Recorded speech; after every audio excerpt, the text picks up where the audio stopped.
राज्यातील महायुती सरकारमधील पालकमंत्री पदाचा तिढा सुटलेला आहे आणि यामध्ये ज्या जिल्ह्याकडे राज्याचं लक्ष लागून होतो तो अर्थातच बीड जिल्ह्याचं पालकमंत्रीपद नेमकं कुणाला मिळणार, तर बीड जिल्ह्याचं पालकमंत्रीपद हे अजित पवारांनी स्वतःकडेच ठेवलेलं आहे। पुण्यासह बीडचं पालकमंत्रीपद आता अजित पवार भूषवणार आहेत। या संदर्भातच बोलण्यासाठी आता आपल्या सोबत आहेत अजित पवारांच्या राष्ट्रवादी काँग्रेसचे आमदार प्रकाश सोळंके सर, अजित पवारांनी बीड जिल्ह्याचं पालकमंत्रीपद घ्यावं यासाठी तुम्ही सुद्धा आग्रही होता, तुम्ही या संदर्भातली मागणी केली होती। आता अजित पवारांनी ती जबाबदारी स्वीकारलेली आहे, काय नेमकी प्रतिक्रिया? अतिशय आनंदाची गोष्ट आहे। मागच्या 2 महिन्यापासून एक महिन्यापासून आपण मसाजोगचे सरपंच संतोषजी देशमुख यांची अतिशय निघरून अशी हत्या झाली आणि त्याचे पडसाद संपूर्ण बीड जिल्ह्यामध्ये आणि राज्यामध्ये पडले। मागच्या काळामध्ये धनंजय मुंडे पालकमंत्री असताना त्यांनी आपले सर्व अधिकार वाल्मिक कराड यांना दिले होते आणि त्यामुळं त्यांचा कारभार बीड जिल्ह्यात सुरू झाला आणि ती जे काही कारभार झाला ते आता सगळ्या महाराष्ट्रासमोर आलेलं आहे। अवैध धंद्यांना चालना देणं, खंडणीचे प्रकार, वाळूचा अवैध उपसा, राखेचा काळा बाजार, अशा अनेक प्रकरणं आणि अमाप संपत्ती त्यांच्या नावावर जी काय आता या तपासामध्ये उघड होते ते पाहून कोणाचे डोळे फिरतील अशी प्रकारची परिस्थिती आहे। आणि ही केवळ धनंजय मुंडे यांनी त्यांना पालकमंत्री पदाचे सर्व अधिकार प्रदान केल्यामुळे ही परिस्थिती निर्माण झाली होती आणि हीच बाब आम्ही वारंवार आमचे पक्षश्रेष्ठी अजितदादा पवार यांच्याकडे सांगत होतो की बीड जिल्ह्यात अशी परिस्थिती होते आणि संतोष देशमुख यांच्या खुनाच्या नंतर सर्व महाराष्ट्रातल्या जनतेचं, राजकीय कार्यकर्त्यांचं, नेत्यांचं बीड जिल्ह्याकडे लक्ष गेलं। यामध्ये प्रसारमाध्यमांनी आणि विशेषतः TV9 यांनीसुद्धा फार महत्त्वाची भूमिका बजावली आणि त्यामुळं आम्ही सातत्यानं देवेंद्रजी फडणवीस आणि अजितदादा यांच्याकडं नागपूरच्या अधिवेशनामध्ये त्यांना भेटून सातत्यानं ही मागणी केली की धनंजय मुंडेंना तुम्ही मंत्रिमंडळात घेतले ठीक आहे, परंतु त्यांना पालकमंत्री करू नका। तुमच्या दोघांपैकी एकाने पालकमंत्री होऊन या बीड जिल्ह्यातला जो सामाजिक सलोखा बिघडलेला आहे, बीड जिल्ह्यातलं वातावरण अतिशय अस्थिर आहे आणि म्हणून त्याच्याकडं खास लक्ष देण्यासाठी तुम्ही ही जबाबदारी स्वीकारावी अशी आम्ही विनंती केली होती आणि त्याप्रमाणे अजितदादांनी ही जबाबदारी स्वीकारली, याचा मला मनापासून आनंद आहे। निश्चितच, पण तुमचा जो काही विरोध होता तो धनंजय मुंडेंच्या पालकमंत्रीपदाला विरोध होता, त्यांनी ते स्वीकारू नये। पालकमंत्रीपदालाच विरोध होता, कारण मागच्या 5 वर्षापैकी 4 वर्ष धनंजय मुंडे हे पालकमंत्री होते आणि त्यांनी ज्या पद्धतीनं पालकमंत्रीपदाचा कारभार जिल्ह्यामध्ये केला त्याच्यामुळं आम्ही नाराज होतो। पण मग आता मंत्रिपदासंदर्भात सुद्धा तुम्ही नाराज आहात। त्यांनी पालकमंत्रीपदापासून त्यांना दूर ठेवलं आहे, मात्र मंत्रिपद अजूनही त्यांचं कायम आहे। नाही, मंत्रिपद कायम आहे। आता त्यांनीच खरं म्हणजे ह्याच्यामध्ये निर्णय घ्यायला पाहिजे होता की त्यांचे एवढे निकटवर्तीय वाल्मिक कराड यांच्या बाबतीत जी माहिती आता पुढं आलेली आहे, त्यांचा त्या संतोष देशमुखच्या हत्येमध्ये असलेला सहभाग, खंडणीमध्ये असलेला सहभाग आणि त्याच्यानंतर जी काही त्यांनी आता अमाप संपत्ती कमवलेली आहे त्या संपत्तीच्या बाबतीत आता चौकशी होणार आहे।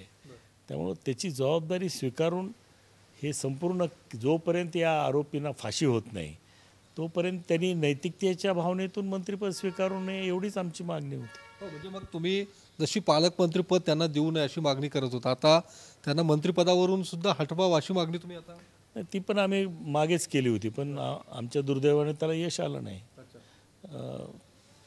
ते म्हणले की यांचा सहभाग काय, ते आता सहभाग काय आहे, वाल्मिक कराडचा सहभाग तो उघड झाला आहे आणि वाल्मिक कराड कोणामुळं पुढं आला, तर धनंजय मुंडेमुळं पुढं आला। म्हणजे त्याचा सहभाग डायरेक्ट आम्हाला दिसतो, पण आता पक्षश्रेष्ठींना दिसत नाही अजून. त्याला काय करायचं? पाठीशी घातलं जाते असं वाटतं? नाही, मी असं म्हणणार नाही. कदाचित त्यांना म्हणजे आता डायरेक्ट इन्व्हॉल्वमेंट नसावी. तुम्ही तर त्यांच्याच पक्षातले आमदार, त्यांचेच आमदार, सत्ताधारी पक्षातली लोक जर मागणी करत असताना सुद्धा पक्षश्रेष्ठींना नेमकं का दिसत नसावं असं का वाटतंय तुम्हाला? ते मला काय असेल माहीत नाही, परंतु त्यांना ही वस्तुस्थिती दिसली नाही.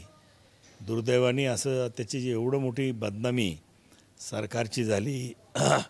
खुद्द अजितदादा पवार आणि देवेंद्र फडणवीसची बदनामी व्हायला लागलेली.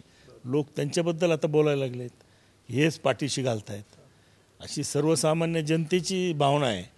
त्याच्यामुळे माझी भावना असणं साहजिक आहे. अच्छा, म्हणजे वाचवतात कुठेतरी म्हणजे धनंजय मुंडे नाव कुठेतरी त्यांना संरक्षण देत आहेत असं मला वाटतं. पण मग आता धनंजय मुंडे ज्यावेळी ह्या सगळ्या याच्यात अजित पवारांना शुभेच्छा देताना त्यांनी म्हटलं की मी स्वतः उलट सांगितलं होतं की ती जबाबदारी मला नको, अशा पद्धतीचं भूमिका त्यांनी मांडली. ती भूमिका मांडणं ते त्यांनाच माहीत आहे काय आहे त्याच्याबाबत. पण आम्ही मात्र सुरुवातीपासून त्यांच्या पालकमंत्रीपदाला विरोध केला. तुमचं पक्षाचं अधिवेशन शिर्डीमध्ये सुरू आहे, त्या ठिकाणी सुद्धा आज धनंजय मुंडे पोहोचलेले आहेत आणि आता त्यांनी या अधिवेशनामध्ये सुद्धा सहभाग नोंदवलेला आहे. तुम्ही कसं पाहता त्याकडे?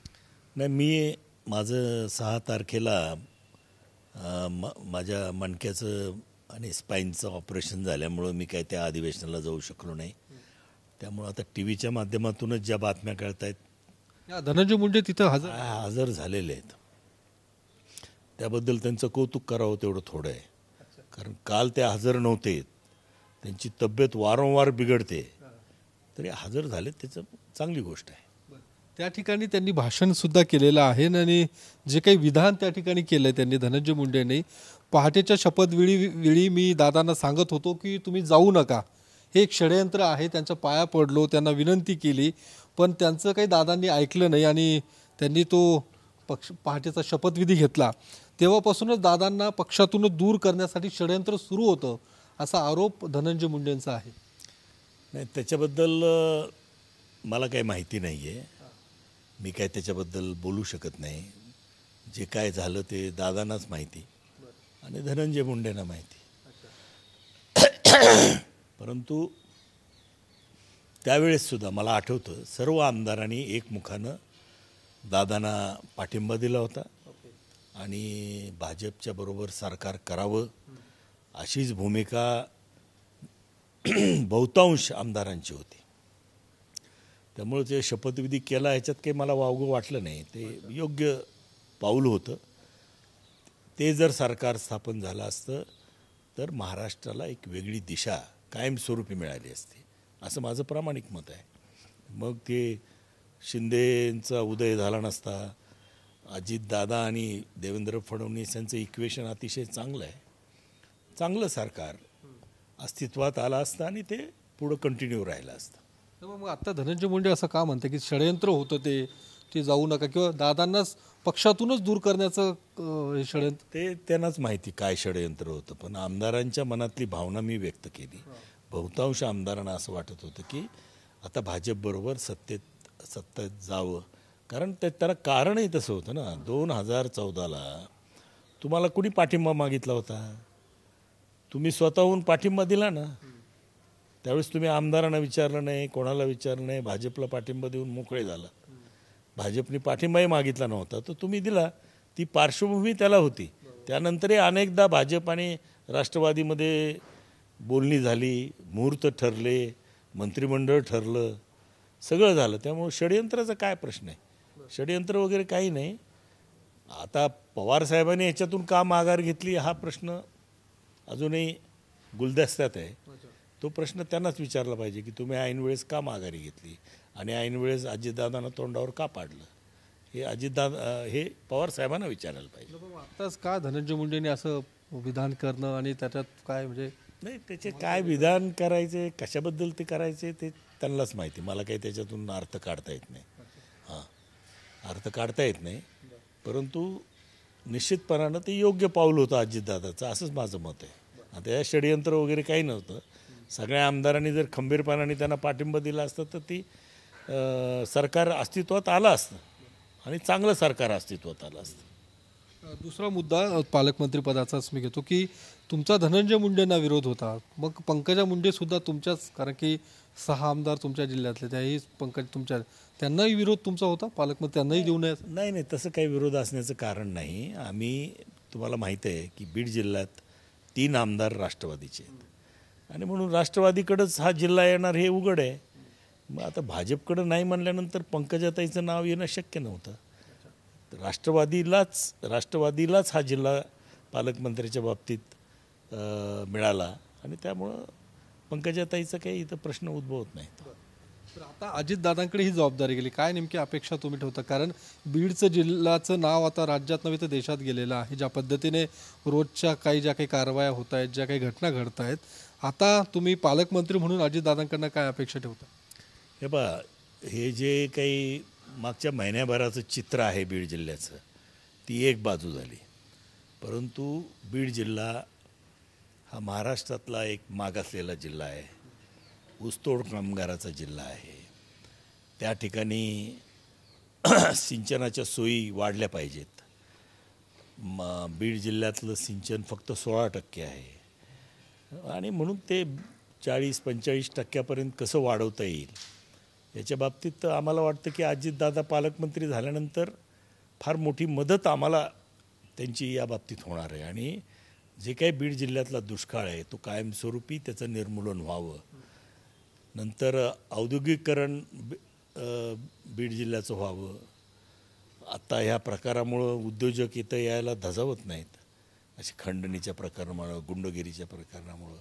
ते वातावरण अजितदादा आलेत म्हणल्यानंतर असे काही प्रकार जिल्ह्यात होणार नाहीत. प्रशासन अतिशय चांगल्या पद्धतीनं चालेल, प्रशासनावर कोणाचाही दबाव राहणार नाही आणि गुंडगिरीला आळा घातला तर बीड जिल्ह्याचं औद्योगिकरण होऊ शकतं. बीड जिल्ह्याचे अनेक विकासाचे प्रश्न सोडवू शकतात. ज्याप्रमाणे त्यांनी पुण्याचं पालकत्व केलं आणि पुणे जिल्ह्याचा विकास केला, पिंपरी चिंचवडचा विकास केला, ही सगळी त्यांची जमेची बाजू आहे आणि आम्हालासुद्धा त्यांच्या नेतृत्वाखाली काम करताना आम्हाला आमचे प्रश्न सुटतील, भरपूर निधी आम्हाला मिळेल आणि या बीड जिल्ह्याचा सर्वांगीण विकास होईल अशी अपेक्षा आहे आणि म्हणूनच आम्ही त्यांचं आनंदाने या ठिकाणी स्वागत करतो. एक शेवटचा प्रश्न घेतो. भुजबळ अधिवेशनाला उपस्थित होते, मात्र नाराजी त्यांची अजूनही कायम आहे. त्यांची नाराजी काही दूर होताना दिसत नाही. अजितदादांशी कुठलाही संवाद त्यांनी साधला नाही. प्रफुल्ल पटेल किंवा तटकरेंनी फोन केला म्हणून मी आज अधिवेशनात सहभागी झालो, असं भुजबळांचं म्हणणं होतं. तुम्हाला वाटतं की भुजबळांची नाराजी दूर होईल किंवा ते पक्षात राहतील? आता भुजबळ साहेबांची नाराजी हा मोठा विषय आहे. भुजबळ साहेब हे राष्ट्रवादीचे एक मोठे नेते आहेत आणि निश्चितपणानं राष्ट्रवादी काँग्रेस वाढवण्यामध्ये त्यांचा हात आहे. त्यामुळे मला असं वाटतं की पक्षश्रेष्ठी त्यांना योग्य ती संधी देतील. भुजबळ साहेबांनी थोडं थांबावं, श्रद्धा आणि सबुरी ठेवावी, त्यांचा विचार केला जाईल असं मला वाटतं. धन्यवाद सर.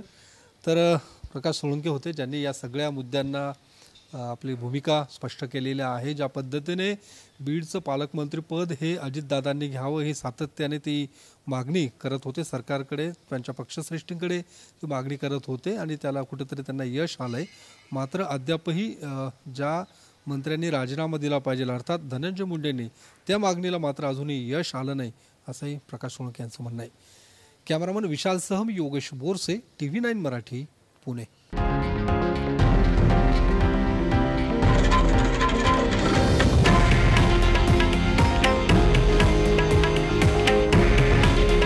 हे आहे देशातील नंबर 1 न्यूज नेटवर्क आणि आपण पाहत आहात TV9 मराठी. काळजी तुमची, हित महाराष्ट्राचं.